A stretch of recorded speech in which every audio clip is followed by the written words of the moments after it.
আগে আসবে সমস্ত ঝাড়ঝাড়দের পরিষ্কার করে আদান নির্ধারিত সময় থাকতে হবে। মসজিদের জন্য এক ব্যক্তিকে বলতে বলছে আপনি তো জুমার ইমাম, আপনার বেলা ঠিক থাকলে যথেষ্ট, আমার বেলা কোনো সমস্যা নেই, মসজিদে থাকে নির্ধারিত সময় থাকে, ঝাড় ঝাড়ানো সবই ঠিক আছে, তা আপনার সমস্যা কোথায়? এক ব্যক্তি বলতেছে। তাহলে আমি বলতেছি শোনেন, যদি এইরকম যদি সমাজের লোকের ভিতরে যদি থাকে যে আপনি এগুলো বিষয়ে কথা বলেন, তাহলে আমি বলতেছি এক ব্যক্তি 30 বছর যাবত একটা বড় মাওলানার কিছু সালাত আদায় করতো জুমার সালাত। তাকে তো জিজ্ঞাসা করা হলো, ভাই 30 বছর যাবত ইমামতিতে আপনি কি শিখতে পেরেছেন? দিই ভাই কি বলেন, এত বড় একটা ইমাম মানুষ, এত বড় একটা হাফেজ মানুষ, জুমের খুঁজবে শুধু বলে আম্মা বাদ দাও, আম্মা বাদ দাও, এই একটা বুঝি যে আম্মা বাদ দেওয়া বলে এই ইমাম ভালো না। আর একটা কি বুঝি জানেন, যে হাম্মা তাম্বা আকবা, হ্যাঁ নামাজ মানে ওটা যখন বলে আমি হাম্মা তাম্বা আকবা নামাজ শুরু করা লাগে, দুইটা বাক্য, একটা যে আম্মা বাদ আর একটা হাম্মা তাম্বা আকবা, বলে এই দুইটা সরকার কিছু বুঝে না। 30-40 বছর যাবো ওই রকম ইমাম এখানে প্রয়োজন, আমার পক্ষে সম্ভব নয়। ওই রকম ইমাম নিয়ে আসেন, আপনিও কিছু বুঝতে পারবেন না, উনিও কিছু বুঝতে পারবেন না, কোনোদিন সমস্যা হবে না। হ্যাঁ, কোনোদিন সমস্যা হবে না। আপনি ওই শুধু হাম্বা দান বা রান্না পান, আর আপনি ইচ্ছে তার ভিতরে ফুটবল দিয়ে চলবে, কোনো সমস্যা করতে পারেন। আমার পক্ষে এইভাবে ইমাম সমস্যা নেই। আল্লাহ বলতেছেন যে আমার বক্তব্য নয়, আর কে বলেছে ইমামতি করে খেতে হবে? কে বলেছে? আল্লাহ যদি বলে, আমি আল্লাহ বলছি আগে ওই না যাই তুমি না সালাতের আগে আহত থাকবে, আমি মত থাকবে, যেটা নির্ধারিত স্থায়ী মত নেই সেটা তোকে কে ইমামতি করতে হচ্ছে? বুঝতে নেই, আমি কি জবাব দেবো? কি জবাব?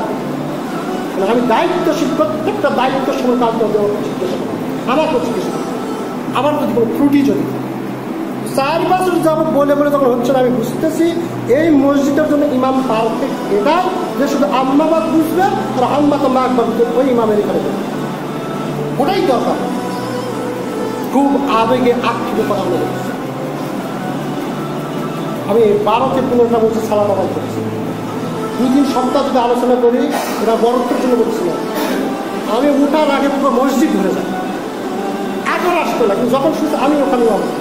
দুরাঙ্গি মাঝে মাঝে যাই, দুলাল ভাই মাঝে বলে ভাই আমার ওখানে একটা দিন আলোচনা করো, ভাই এই সমস্যা এই বিষয়টা নিয়ে আলোচনা করো। উনি বলো যদি শুনে দিই দিলে বলে সারাপাড়ার ইমাম আসতেছে, পুরো মসজিদ পরিপূর্ণ আর উঠার আগে, আর আপনার 4-5 জনের সঙ্গে দাঁড়াতে হয়। 7 দিনে যদি আমি 4 ঘন্টা করে যদি পড়ি, কত ঘন্টা এই জুমার জন্য আমি ব্যয় করি, কত ঘন্টা? কত ঘন্টার বিনিময়ে 4 দিনের সময় কী বলবো? তার আর শেষ পিছনের রাস্তাতে সব হাওয়া হয়ে যায়, এর কার কী বলবো? টাকাটা তো লিজের লোক, কিন্তু আমার জন্য বেশি বুঝা কি কাটতে পারবো,